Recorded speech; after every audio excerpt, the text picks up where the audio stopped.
Yeah. Let me drop exclusive game from my exclusive mind. You be out here chasing fame, I stay steady on my grind. Zero diamonds, zero. Thank you for tapping into the Exclusive Minds podcast. Today we're going to be having an exclusive conversation with exclusive content from Exclusive Minds. I'm your host, Rook, and Joe?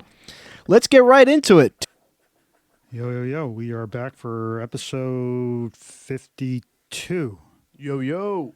I guess it's been a couple weeks again. So we're kind of falling off the pace of once a week, but we're still getting it done. So I think that was our longest break, right? That was a pretty significant break because the last time was the Jake Paul fight, and that was like in February 28th, right? So yeah, it's been about almost 3 weeks. Yeah, crazy. But Yeah. none to say. We're back. We actually come bearing some good news, right? You are wearing it. I'm wearing it. We are decked out in the latest and greatest Exclusive Minds wear that should be hitting the shelves this week. Yeah, this week coming hopefully Friday. We got to do a couple product shots and Videos and and get stuff. some hype going I was on actually social. Thank you for reminding me. I was actually making a TikTok on the way over here, and I was just like, can I TikTok, tick-tock. casually, Let's get it in before it gets banned by the U.S. government. Yeah, what's up with Freaking that? Chinese. So they're trying to get. Well, Sorry. They already did something for people who are under the age of 18. You only get like an hour a day. I think that TikTok was self-imposing that because they're trying to head off, any of this grief. So they're like, okay, we'll turn off.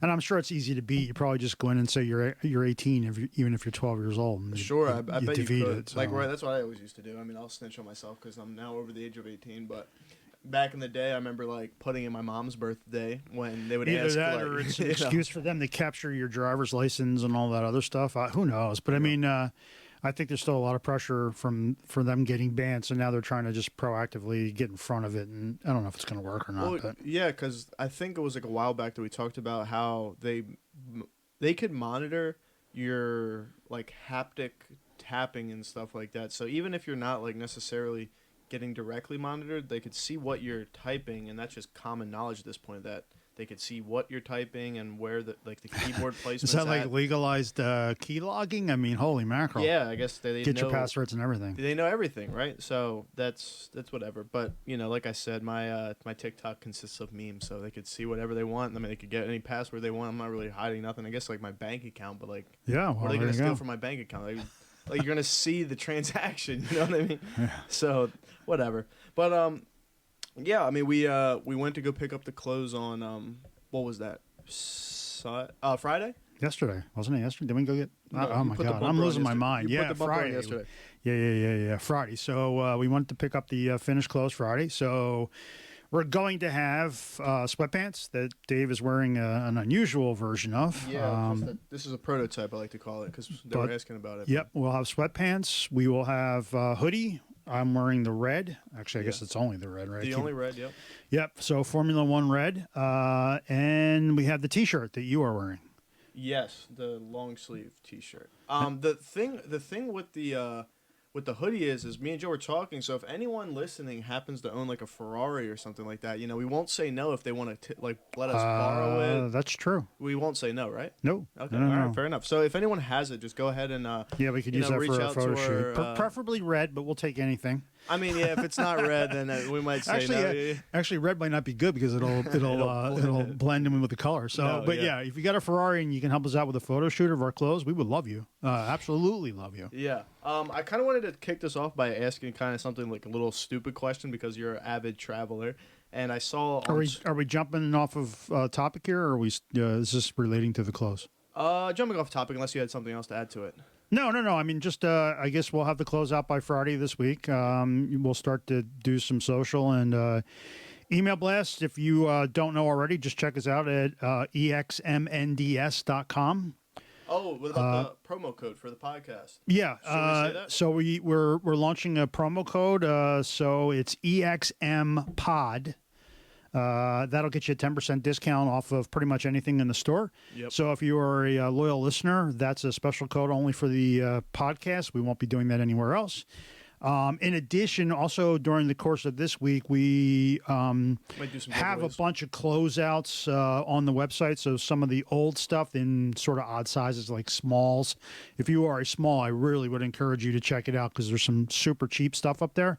But we lowered the price just to kind of move out some of the onesie twosie stuff that we have left. So that's up there. You can basically just search the store on closeouts. And you'll see there's a whole bunch of stuff from past stuff, a lot of onesie twosie stuff. So again, if you are a small, I would really encourage you to check it out because it's really cheap stuff. But yeah, so look for that. And then this drop will happen. And then we're already brainstorming for the summer. And we're going to have weight correct clothing for the summer, right? We won't be doing massively heavy hoodies and sweatpants in the summer. So Yeah, it was funny. We were driving over to we stopped by Starbucks on the way to go get the new clothes, and I was like, Joe, we somehow managed to do it again. Like right before the I mean, I probably shouldn't say this, but fuck it.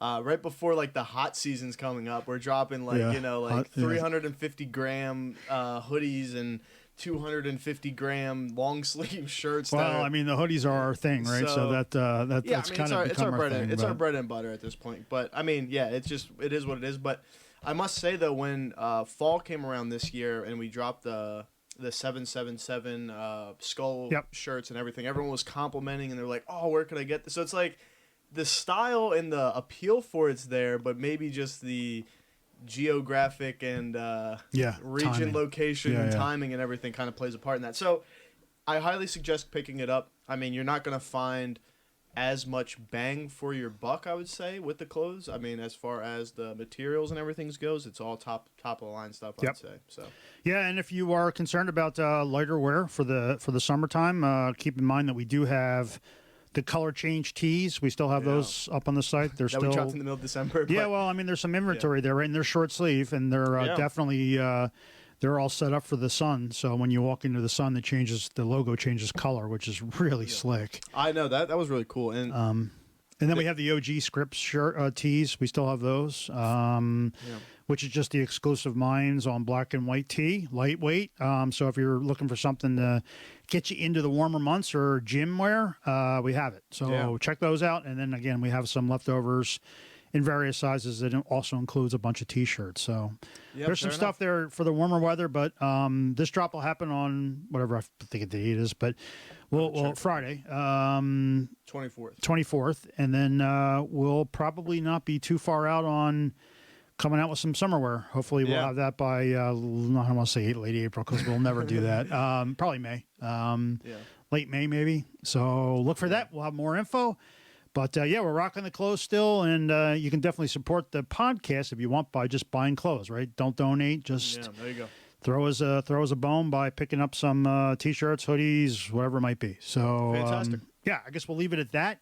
You'll see more coming. Sign up for the we have an email list. So if you want to go to the website, just you'll see a spot where it just says join the mail list, and that would be great. We really don't send out weekly stuff. I think any marketing person would tell us we suck at that because we actually try not to overload your mailbox with garbage, weekly or bi-daily emails promoting stuff. So we do it, but it's few and far in between, so you won't get spammed.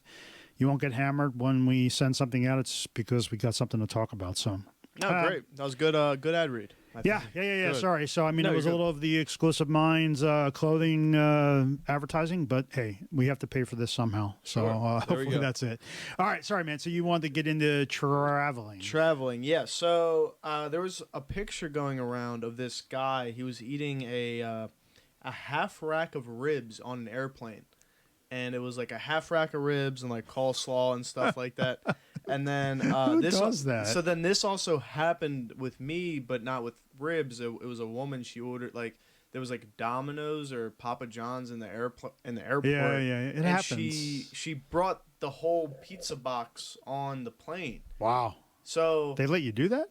She did. Wow. Who's going to stop her, right? I mean, I've never seen that. In all the times I've traveled, I've never seen that. You're already you're past like the security and everything like that. You're inside the airport. Like you could theoretically do whatever you want, I guess, within the reins of buying something, right? So it's like, have you ever, like I was going to say, have you ever experienced something where someone's like eating something that's like like, is there like an unspoken rule to No, not I eat mean, on a plane, like smelly foods like that? There isn't. I mean, unfortunately, there isn't. So it doesn't happen a lot. I mean, I travel a shit ton, right? Sure. And I can't tell you that I've seen people kind of come on with big ass, meat sandwiches or something like that smell up the place. But it does happen. I've never seen a full pizza, maybe a slice, but never a full pizza. A full pizza. I think the worst thing that I've kind of come across is sometimes people will get I don't, like a meatball sandwich, or I guess even just a, I don't even know what the store, Subway, like a hoagie or something like that that's got maybe some oregano or something on it. So I mean, it'll smell, but it doesn't linger, and it's not like the entire plane is reeking. If you're in close proximity, you're like, it's a little loud for me, but so be it. I mean, no, I don't think the pizza really smelled that bad, but I could imagine ribs like with the barbecue sauce. Yeah, that nuts. Probably like stink up the whole joint, and it would probably be terrible. But like, people just like have like, I guess just like either massive balls to do that. Like, cause like really truly they're truly just they're just not aware. They're not self-aware. They just, I mean, I don't know how else you could explain it. I mean, I think people just are oblivious. I mean, certain people just kind of live in. They put on the blinders, like the horse blinders, and they just kind of go about their life, and they don't really think about what they're doing and how it impacts or, what others are looking at. And it's probably, I mean, for some people, it's probably a gift, and others, it's like, what the hell? I mean, come on, man, just think. I mean, yeah. Sorry, man, girl. Oh, Christ. No, man. Whatever. Sure.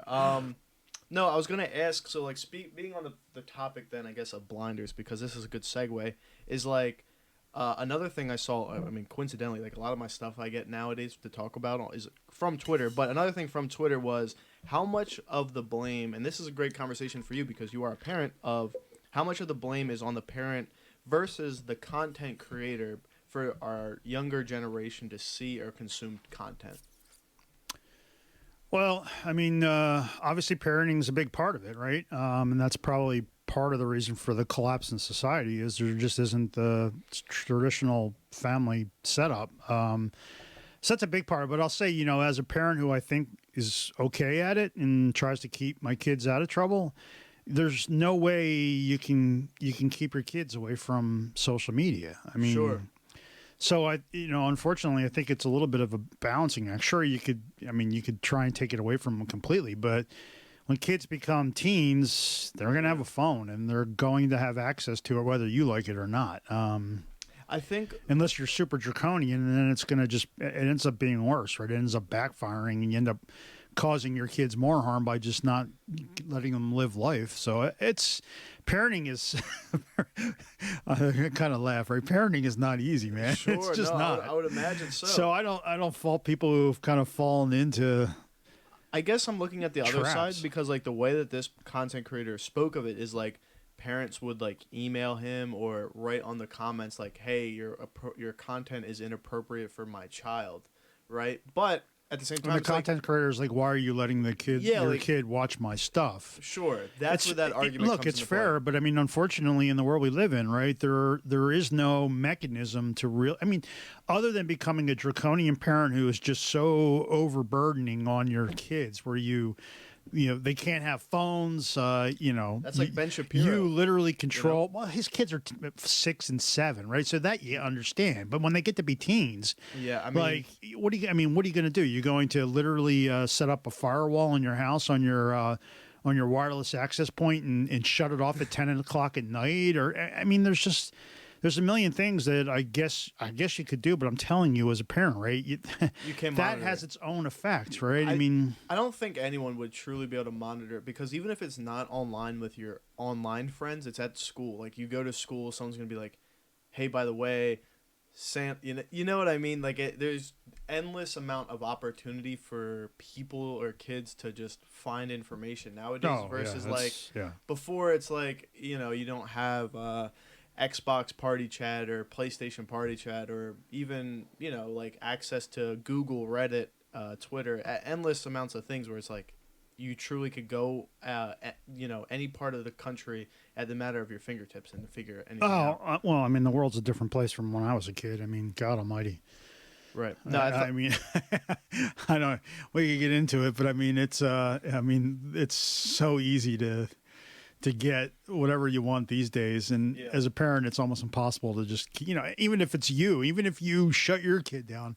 They go to school with 37 other kids in their class who all aren't shut down, and say, "Hey, look at this! Look at it! Look, check out this!" And you're like, guy getting shot. "Okay." And then so you can't. I mean, as a parent, you can't control that information flow. It's just not possible. I remember when I went to school, and the first time it was like that one like group of kids at school. They like were showing people like all these like live leak crazy things happening, like someone getting shot or like someone getting ran over, and I saw it and I was like this is on the internet, like you could literally just look this up, and it's fucking insane. And I still remember like being like, this is completely different from what I watched at like in my free time, which was like Minecraft at the time, or like Naruto or some shit. But I mean, obviously parents have some control. It's a give and take. I mean, so I don't know, man. Social media is really the ill of society, period. I mean, I know it's a very broad stroke statement, but let's face facts. I mean, let's face facts. Facebook, Twitter, YouTube, Instagram, it is just the downfall of civilization as we know it. Well, speaking of the downfall of civilization, this is the last dark topic that I have. But Mr. Beast, obviously. Yeah. He's, with Feastables. He does a bunch of like philanthropy. But in his most recent philanthropy, whatever I'm trying to say, that word of like his latest endeavor for his philanthropy journey, he gave 20,000 kids in South Africa their first pair of shoes. So he went there and he recorded it, and obviously, but with Mr. Beast, even doing such like a good act of this, or in his other video, like he cured 1,000 people's blindness, he actually got some backfire from people saying that he's only doing this for self-promotion.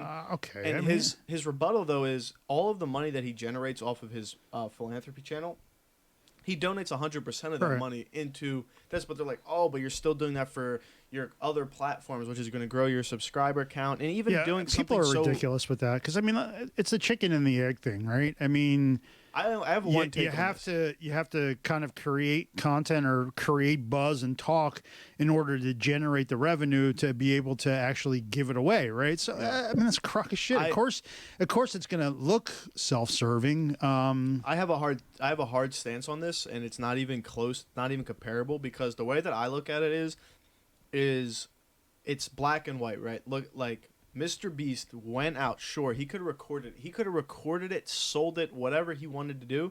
But by him doing that, the act is still being done, right? Yeah, sure. So like that person that's commenting, oh, well, he's only doing this for self-promo. How many shoes did you give away? Or how many people's blindness did you give away or cure, right?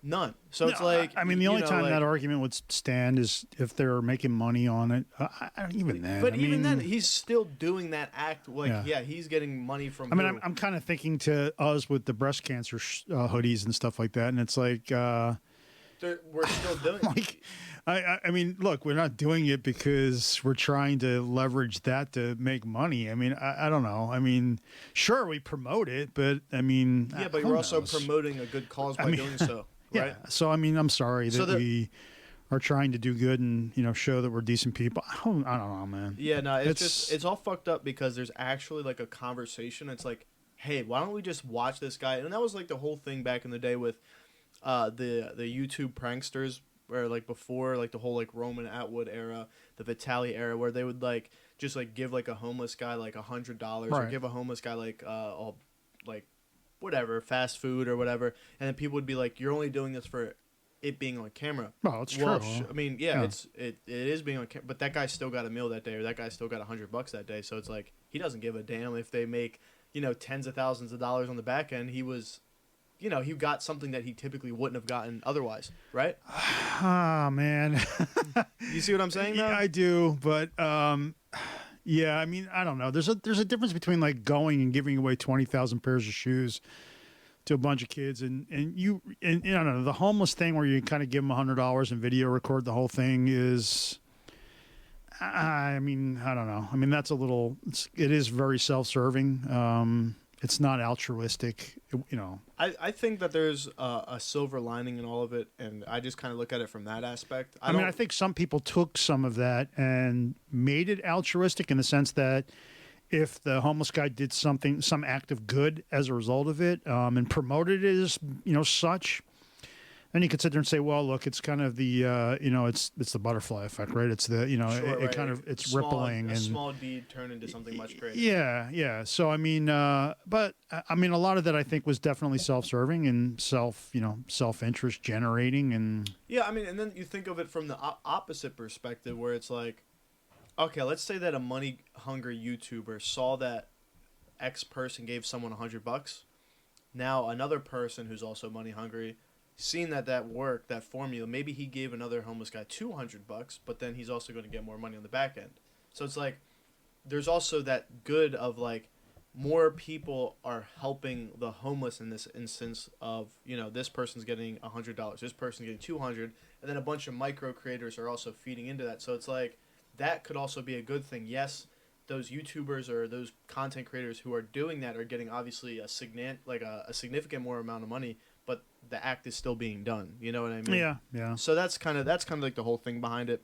I just wanted to hear your kind of response to it, and it's not everybody. At the end of the day, I think the real key takeaway is there's no black and there's no white. I mean, I don't know. The way that I looked at it, it was like so like apparent. It's like, why can you be mad at this guy? That's the way I looked at it. And there's some merit to that. Like I said, I mean, there's just. There's good and there's bad, and if you want to look for it, you can find it. And there are obviously people who just live black and white, and the reality is somewhere in between. So yeah, I mean, and like I said though, it's not everybody who's attacking him. It's just that percentage of like 1 or 2% of people who are like, I have nothing better to do. I hide behind my profile picture, and I'm just gonna write whatever the hell I want and face no repercussion for it. Right. Yep. You know what I mean? So that almost brings up another conversation of like, should there be a deeper like security check of like, hey, in order to get on to Twitter, you have to like upload a picture of your photo ID to like, have that business out there. But I don't think.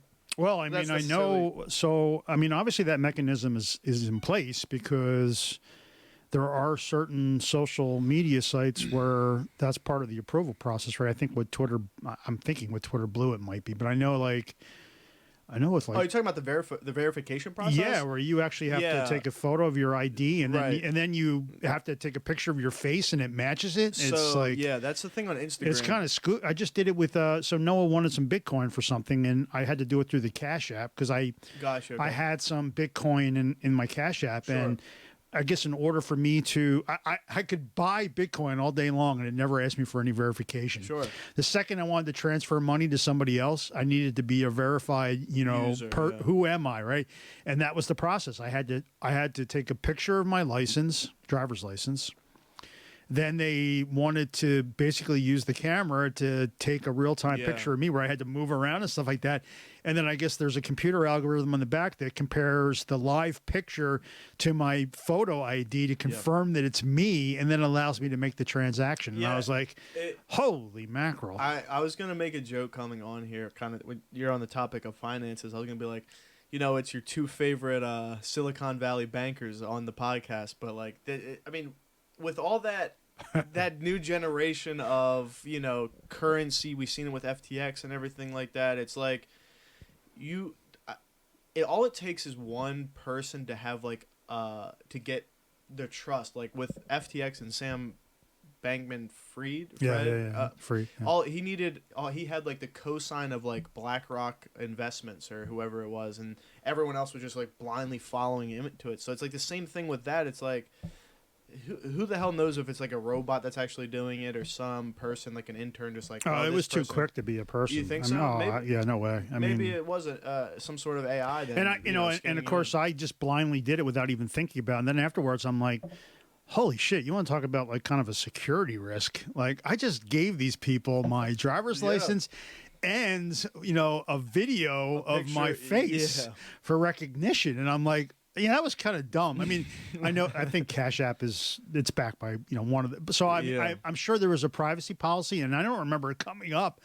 But I'm like, holy shit, because I know I did the same thing with it might have been True Social, one of the alt social media sites did the same thing. You had to, if you wanted a check mark thing, you had to go through basically the same process.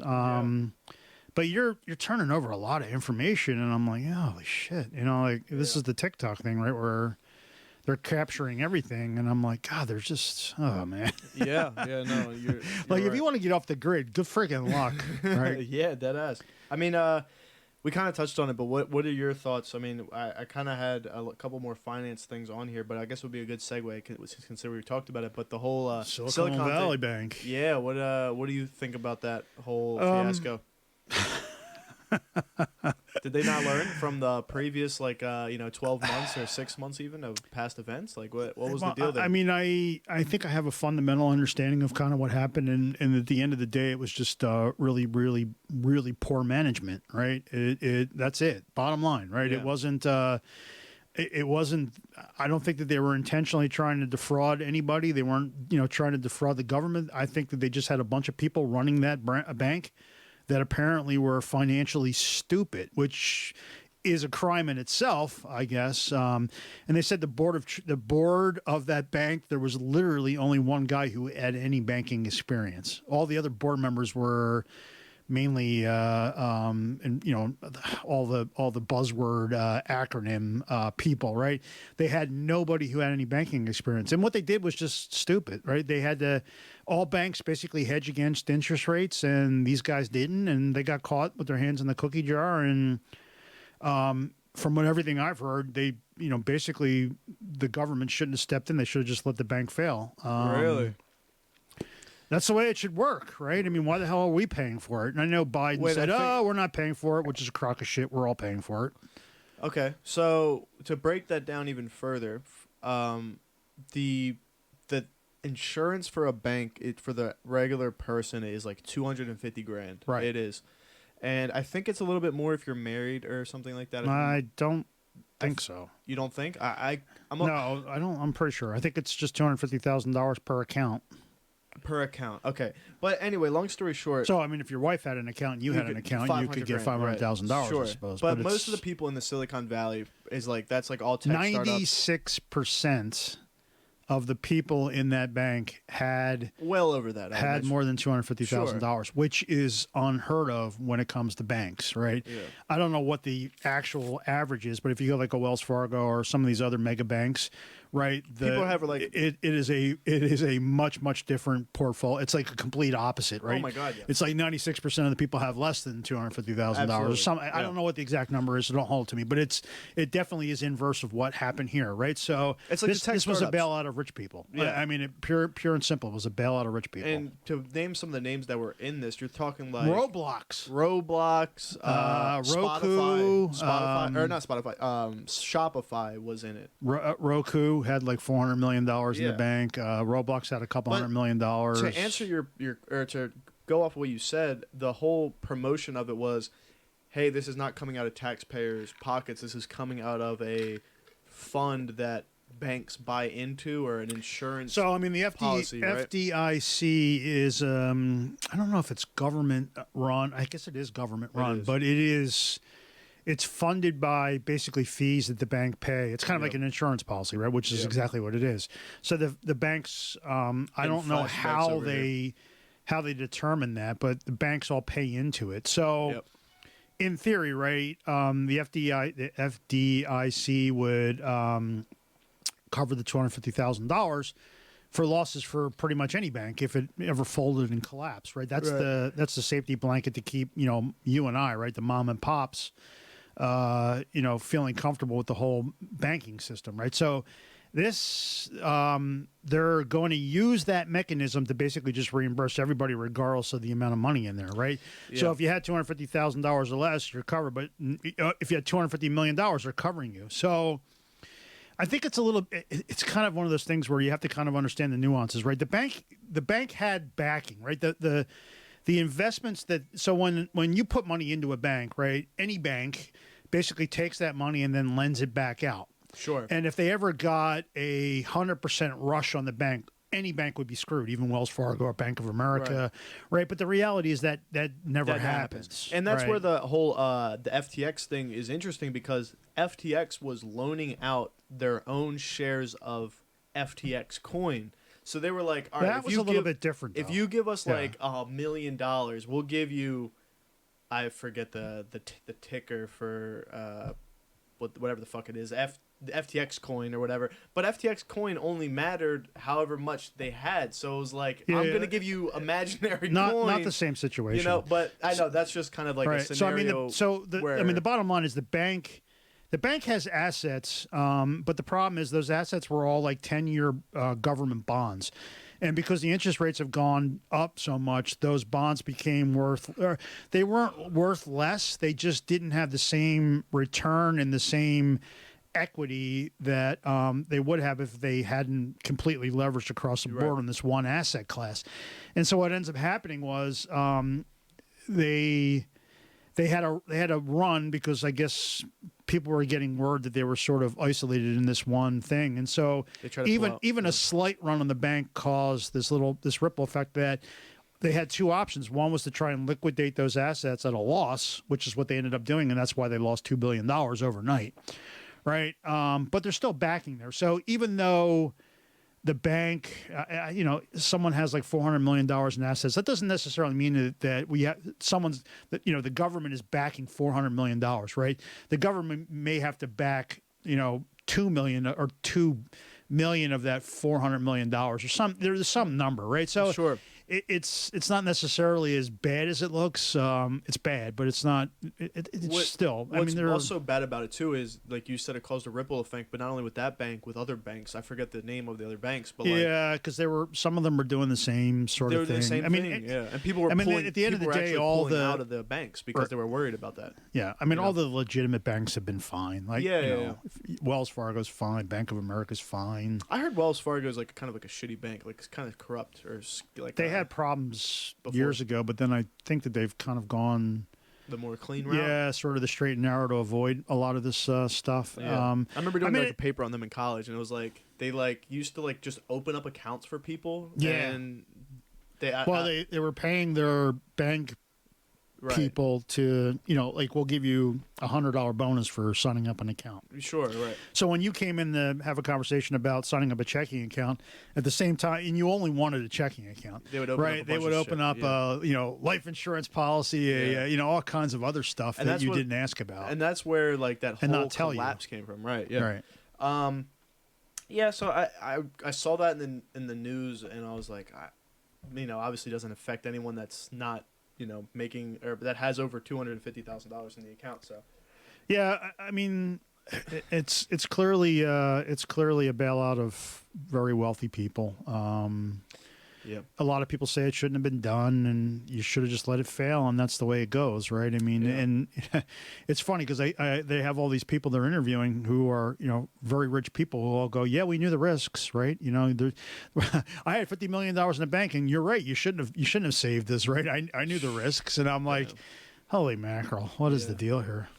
Yeah, that's insane. Thank God we didn't have to worry about that. But the big issue is the perception that it's not going to cost the taxpayers any money, but that's really not true, because one of two things is going to happen. One is the FDIC can't cover the losses and they have to be backstopped by the government, in which case we're paying for it, right? It's taxpayer money. Or it's covered, but now the FDIC, because of the risk exposure of this type of activity, is raising their fees, which, though directly isn't taxing you and I, it's costing us, because the banks all across the board, including Wells Fargo and all these other big banks, are now going to have to charge more fees to cover the increased fees on this insurance policy, right? So it's smoke and mirrors, right? In some cases, sure, the taxpayer is not directly paying it, but yes, we are, I think this would be a great time to talk about how both of us are not financial advisors. in the slightest. It's probably clear after that conversation and just babbling about. But yes, it is true that we are not financial advisors, and I'm a layman trying to follow it in the news and make sense of. Just trying to make it make sense for the common. This folk, crazy shit. So, I mean, you probably have seen a lot of this throughout.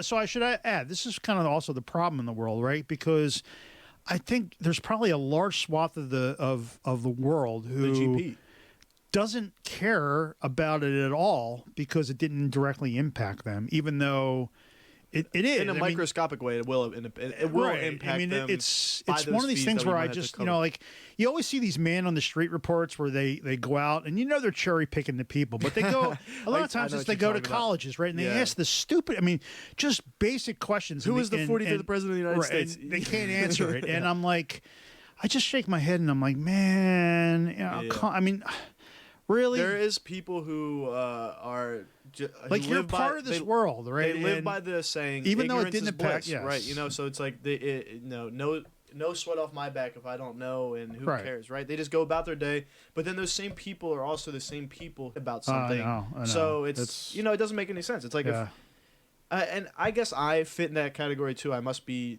saying that because. I won't get into it, but I don't necessarily take a stance on a political view. I consider myself someone who's just straight in the mid. I'm a what do you call it? A middleist or some shit. I kind of pick little parts from this. I don't even know what the lines are anymore. Sure, it's you're either alt right or alt left, and there's nothing in between. There really isn't. That's the way it is. If you associate with a Republican, you are immediately as far right as humanly you're possible. Basically Donald Trump. You're basically a Nazi, right? And if you're on the left, you're a complete crackpot. And you have blue hair. There is no in between. That is the biggest issue that we have in the world today, right? There isn't any. But, hey, I'm a libertarian right down the middle. There is no such thing. I think you should just have a general moral compass of even when I say that to some of my friends, they get pissed off about that though, because they're like, all right, if you don't have a set stance, then you're I'm not saying that.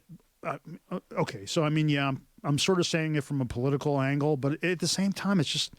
God, just be self-aware. Like we talked about the plane, right? It's just be self-aware of what's going on in the world around you, because though it might not impact you, a Silicon Valley bank going under and the government saving it, it doesn't bother me. What do I care? I didn't have any money in that bank. Right. Well, yeah, it does, right? You have exposure to other things, right? So it's just like, oh, come on, man. Just be self-aware. It brings up those red flags, and I keep cross-referencing it too, but it's like, hey, maybe if I looked a little bit deeper into that FTX thing, or if I looked a little bit deeper into that Silicon Valley thing, maybe I could think if I ever get into that situation. Right, it's a learning experience of how to avoid it. So, all right, if these guys are offering me their own crypto of imaginary coins of their own money, it's like, hey, maybe that is a red flag, and maybe we should all, just because BlackRock backs this person who has thousands upon thousands of people to look into it, maybe I should use my own due diligence and think about it. But that's besides the point. I think I wanted to bring this up because I never seen anything like this, especially because I've been following these guys since I was 12 years old myself, and they basically it's the FazeClan. They opened up their stock to the public. I think it was 2021. I could be mistaken, but their stock opened up and it saw an all-time high of it was $20, which is unheard of. These guys are gamers. They have a gaming organization. They are mass in the esports. Everyone knows FazeClan if you've ever been a gamer or within the past 15 years. They're absolutely massive. But their stock was at $20 in August, and it's just now below 50 cents, which I'm sure that I can tell you that's exactly what happened. What happened? Because I was going to say, you've probably seen this, but for me, it's these guys are the peak of gaming organizations, and it's just now it's so at the end of the day, when you go public and your stock is trading, it's obviously hot. Eventually everything's going to filter down to whether or not you are making money. Yeah. And so what that tells me is the stock went public, and it went public at $20, and it was bought by a lot of what we'll call street level investors, like you. So it went public at $14. Okay. So what ended up happening was it went public, and all the fanboys who don't know anything about, finances at all were like, oh my God, FazeClan, I want a piece of the action here, right? This is going to be the next big thing. This is going to be $1 billion thing, but they have no financial literacy acumen at all, right? And so they bumped it immediately up to $20, and then reality sets in that all these institutions and all the people who really kind of dictate publicly traded companies. You know, it's not me, it's not you, it's BlackRock and it's all these, hedge funds and all this other shit that really move the needle, right? And they start to do a forensic accounting of, is this place really making money? And more importantly, do they have the ability to make more money in the future based on something? And clearly, by telling me it's 50 cents now, they don't, right? Yeah. They're looking at it and they're like, there's no strategy here. There's no prospects for growth, right? They might be making money. I was going to say, I think they are but making that's money. it, right? They're making X dollars today, and Wall Street's basically saying, guess what? You are going to either be making X dollars tomorrow, or you're going to be making X minus tomorrow. You're never going to be making X plus. Gotcha. You've got no growth prospects, and that in layman's terms, that's what happened. Yeah, it sounds like they're because they're on the NASDAQ, and if you're under $1, don't you get kicked off? There's a window that you have to correct that, and if it's under $1 for, I think it's $1. If it's under $1 for a while, then you go into what they call the off OTC, which is they call it the penny stocks, right? But it's still. You're still publicly traded. You're still kind of officially listed, but you're not on the main NASDAQ stock trading thing. So I don't know the full impact of that, but it's pretty significant. So what a lot of times they'll do is they'll reverse split the stock to get it back over $1. So if they have, whatever it is, 1 million shares out and it's trading for 50 cents, if they reverse thing where they'll basically say for every 2 shares, you're not going to have 1 share, but that 1 share is going to be worth twice as much. That's how they'll get above $1. We've seen Tesla do this, and we've seen Apple do this a million times. Yeah, but that's the other way around, right? Where they're like making their stock is so high, like Tesla was so I mean, there's 2 reasons they do it. One is obviously in this situation, which is a bad version of it, where you're trying to make it look like your stock's worth more than it really is by decreasing the number of shares. In Tesla or Apple's case, what happens is they do have a large individual following, right? And it gets to the point where I, as a small investor, I can't spend, like Tesla at one point was like $1,800 a share, right? I'm not gonna, I can't buy 100 shares at $1,800 a share, right? But I can buy 100 shares at $140 a share. So they'll do a 10-for-1 split or something like that to basically bring the per share price down to something that the average investor can get their arms around.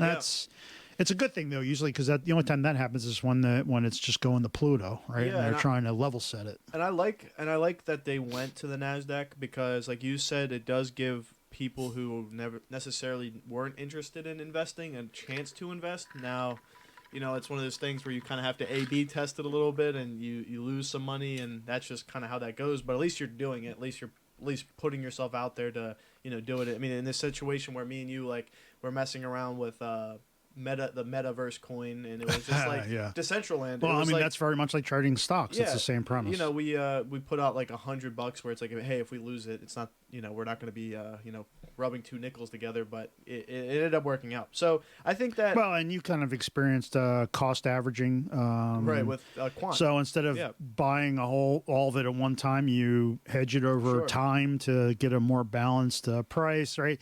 There's all kinds of strategies in stock market that's the same as crypto. So, I mean, it's, if anything, I mean, crypto is probably a good learning experience for a lot of younger audience who eventually may graduate to stock trading, and it's a similar mechanism. Yeah, and I think that I will be personally maybe buying some of the Faze stock because I have been following them. I won't buy a lot. I'll tell you why, is because with their business model, it's around the influencer base where it's like, hey, me and you are going to be influencers. We're going to represent the brand.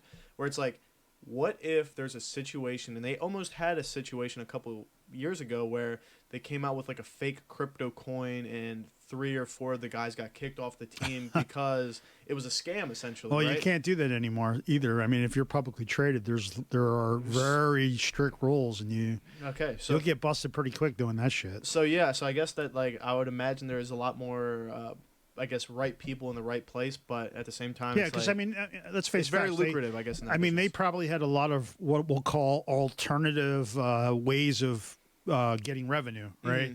that don't float in mainstream America. So I mean, the public at large, from a financing perspective, just looks at it and says this isn't sustainable, or that's not really a legit revenue stream that either we want you to be doing because it's shady, or it's there's just a million things. So they basically just dissect it and say this is the legit revenue streams, which is probably their co-branding with like Logitech or whatever it might be, right? There's revenue. There's revenue for that, right? That's legit revenue streams. But again, they're probably going, okay, great. You've partnered up with just about everybody who you could possibly partner up with. Who else is left, right? And that's how they're looking at it, right? And they're saying so.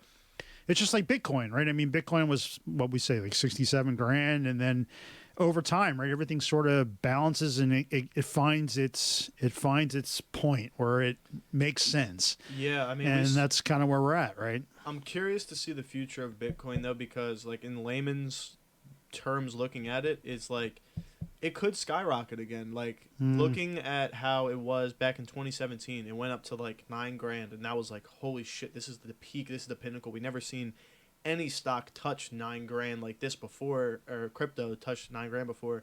This is it.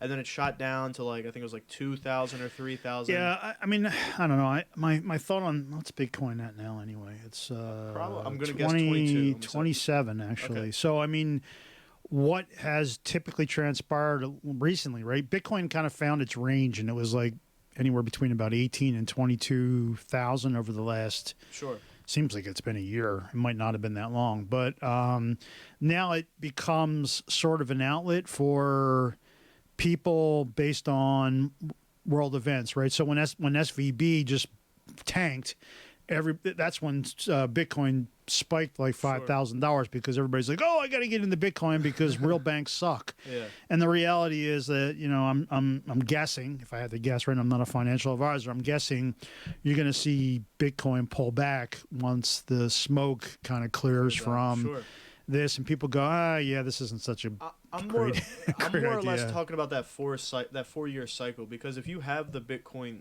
thing pulled up, it's like that 2017 mark, 2018 mark, when it fizzled down again, we go back to 2021. That's where it was at 60 something, yeah. 67. I only know because that was when I bought it. So Yeah, it was literally like, I mean, I couldn't have timed it any better. It was the peak. It was like $67,500. I guess this is some financial advice. Whenever Joe buys into a crypto, you just run wait a little for the bit. hills. Wait a little bit.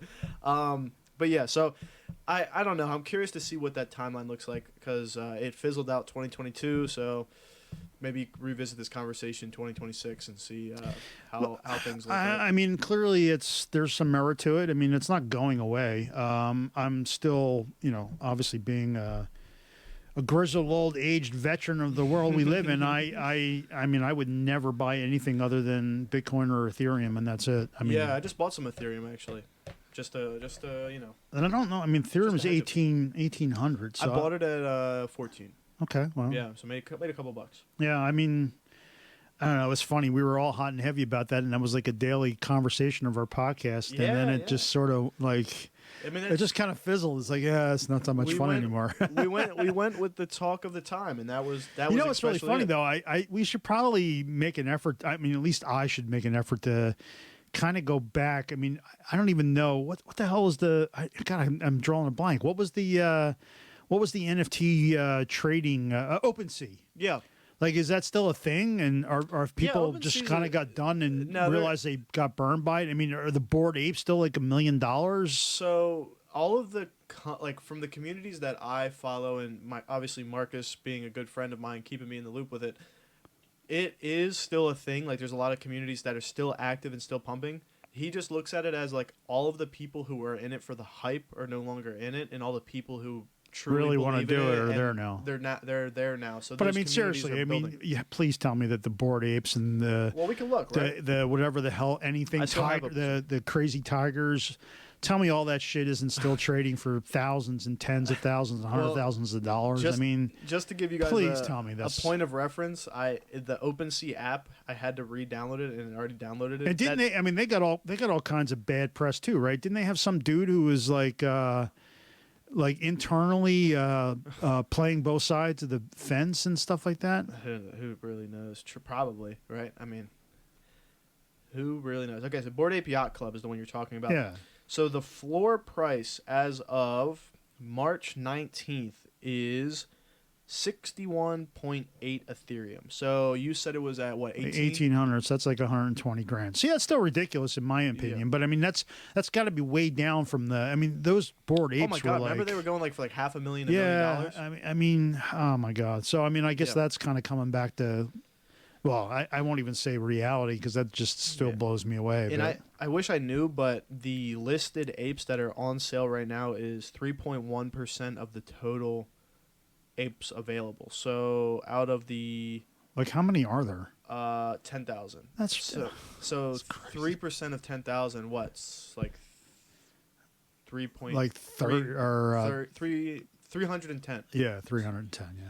So 310 of the apes are listed, which is good. I mean, people are holding on to it. It says that there's 5.79K holders. Well, the funny thing is, a lot of these rich dumbasses bought them, and they probably don't even, they don't even know how to sell them. That's like they're not selling them because they don't even know what the hell it is. So I bought a what? I mean, we might be late to the party, but like when like Justin Bieber and like Jimmy Fallon were quote unquote buying their apes.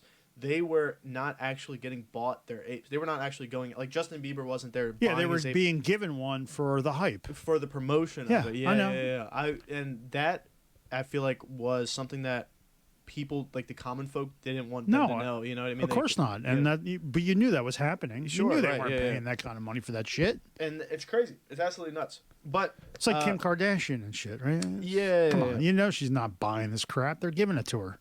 Speaking of Kim Kardashian, what does she do now? Adidas projects first annual loss in 30 years that's- after split with Kanye West. The company is projecting a $738 million total loss. In Yeah, didn't we talk about 2023. this?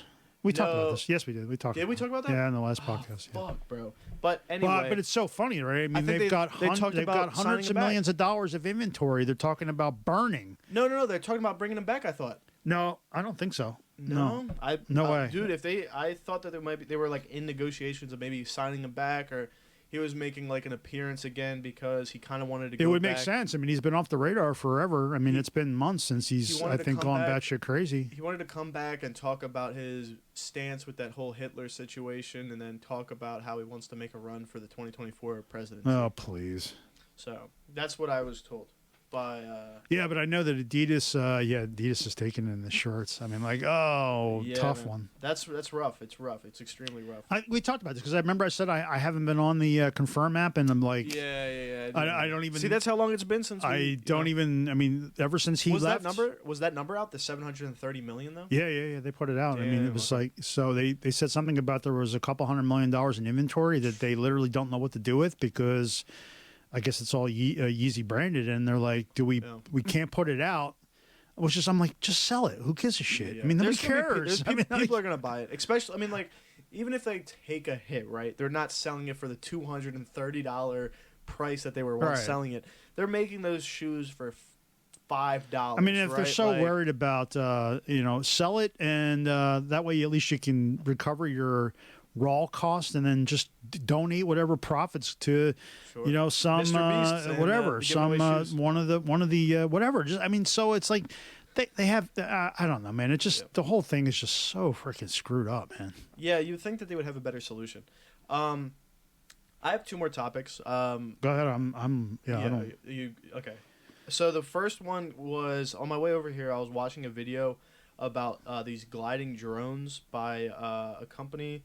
Oh, damn, I didn't write the company name down. Let me see. Gliding drones. Yeah, so one second.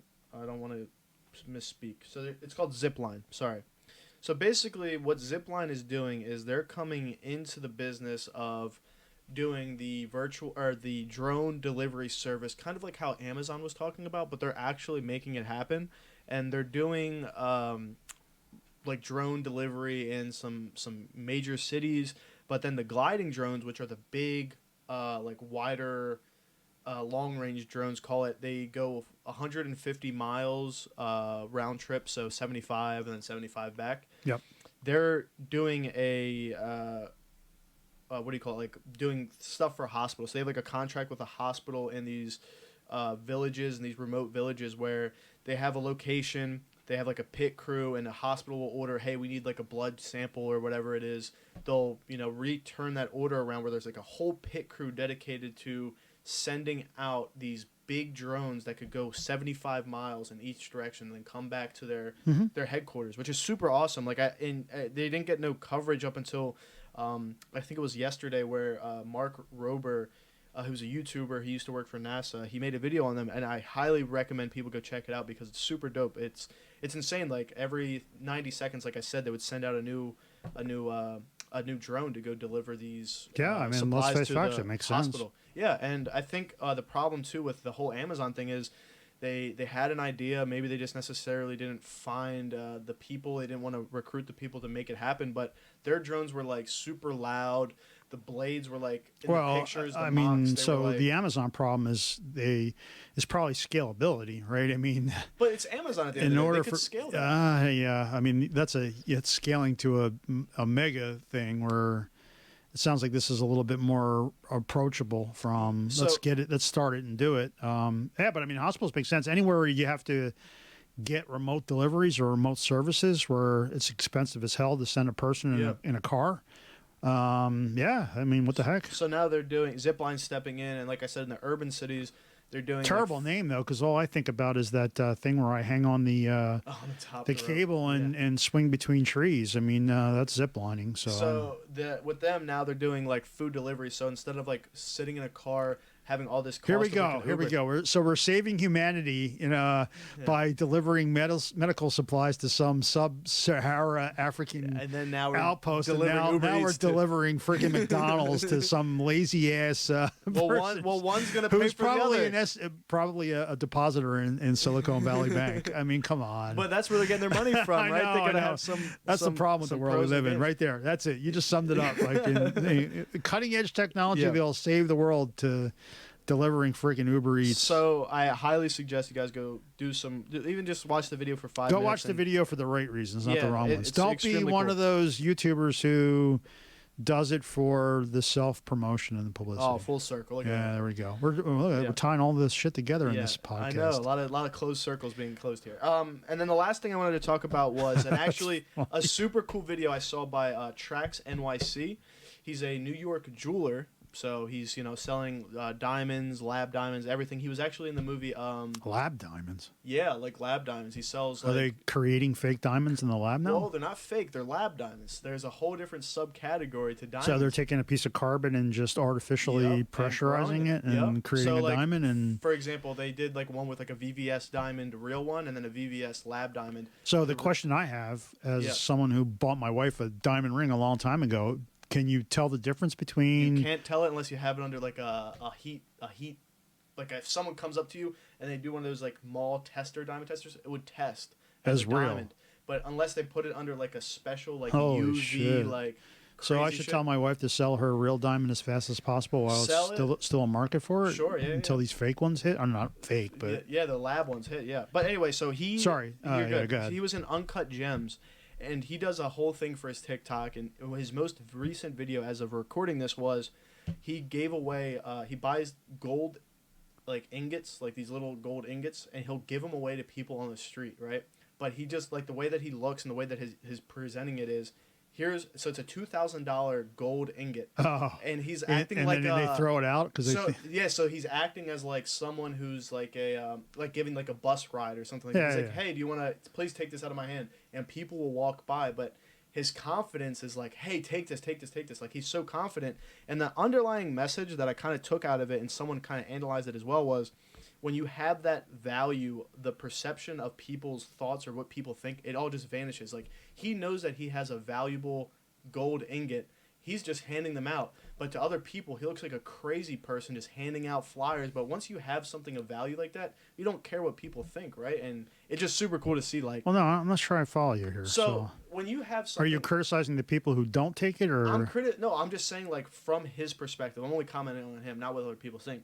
But when you have something of value, the value of what other people, whatever they think about, their perception of what they think of you, it doesn't necessarily matter anymore. Like, because what I have is valuable. This is worth $2,000. So no matter what, I find extreme value in this. But to other people, you kind of just look like a crazy person. Like, hey, take this. Yeah, but I mean, think about it though. Think about it. But what you're describing is like not really. It's not really based on value. It's more. It's perception. It's almost like a psychology exercise, right? Sure. I mean, right. So think of it like this, right? I mean, seriously, if there was just some like homeless-looking dude on the street in New York who he doesn't look homeless. was trying to hand me what turns out to be a stock certificate that's worth $2 million, I probably wouldn't take it because I look. I mean, that's the world we live in. You don't. Right, but I guess what I'm saying is to be the guy who's actually handing out the stock certificate, you might look scraggly. No, he's doing it for clicks. Right, it's right. clickbait. I mean, but he has the balls to get up there and do it. Where it's like most but people it's wouldn't do that. But I don't. What balls? It's that. Okay, fair enough. It's Well, clickbait. I think that the value comes from what he's actually promoting, which is the gold, and he's actually just going out there like he's handing out flyers to. Well, what was the end game? I'm not even sure I understand the end game. So the end game was just doing it for content. That's exactly what it is. So you know. So that's because he knows he's going to get exactly the result he was looking for, which is if he dresses like a piece of shit, people aren't going to take him serious, and they're not going to, even though he's trying to hand them $2,000, they won't take it because there's a perception that this guy couldn't be handing me something of value. I'm looking at it from the aspect of what he's actually doing. He knows he has something valuable, and he's giving it out to people for free. And he's not giving it away for free. Well, I guess technically not if the clicks and everything. Okay, he's not giving it away. He's not giving away anything for free. How's he not giving it away for free? Because he's getting paid on the back end for the YouTube subscribers and revenue, right? Indirectly, so it's never for free. I mean, this is the same conversation as the first You're one. right, it is, exactly. So I mean, yeah. So he's giving it away. The gold is a free transaction, but he's getting paid on the back end by YouTube, is what you're saying. Right. So that's why it's not free. Right. Okay. All right. I just wanted to. I think that it is the still Mr. Beast thing's a little bit. I mean, it's the same premise, but it's a little different because that you could sit there and say is a lot more altruistic. I mean, okay, I get that because he's giving it on a. And he's also not. He's also, but he's also being above board on it, saying, "I am giving these shoes away," right? And there's no like hidden message there, right? This guy. This is the give the $100 to the homeless guy and then videotape it and then cherry pick the good ones and the bad ones and do it for clickbait. So that's where our value. That's where the value of the thing is like. All right, well, the people are still getting it. The value of the thing is almost irrelevant, right? It's been done a million times. That you trade the nugget of gold for No, that's what we're talking about. $100 bill or whatever it is, right? It's the people are still getting the $2,000 and he's getting paid on the back end. It's like as like whoa shit, we're in an hour. Hey, man. Damn, time flies when you don't do this often. Yeah, well, it's been 3 weeks, man. You said you had another thing? No, that was it. That was only the two things. All right, because I don't want to harp on this one too much because I'm already giving it grief. Because I'm like, it's bullshit. Joe's turning as red as the hoodies that he's wearing. Nobody gives away anything for free. But no, that's about it. I mean, I feel like I think we covered some good topics. This episode. We're back. Yeah. Well, we'll try and be back every once in a while. Use the podcast code to get 10% off, and I think that's all we have to say. EXMPOD. In the coupon code on the Exclusive Minds website. You can go to exclusiveminds.shop and exclusiveminds.store. You just can't go to exclusiveminds.com because some dude in the Philippines is effing us over on that. So and you reach out to him every so often just to kind of. I do, and he wants like $5,000. I'm like, dude, we're a little rinky-dink shit-ass shop that sells T-shirts, and you want me to pay $5,000 for exclusiveminds.com? Kiss my ass, bro. It doesn't make sense. So if you're listening, you ain't going to get $5,000 from me. So we have worked around it as much as we can. Yep. But EXMNDS.com. Like and subscribe this podcast. We need all the checks we can get. Checks in the sense of the boxes, not the royalty checks, so we don't get shit. Yeah. This is all free. That's it. So anyway, we done? We're done. Cool. Peace out, man. All right. Have a good one. Later.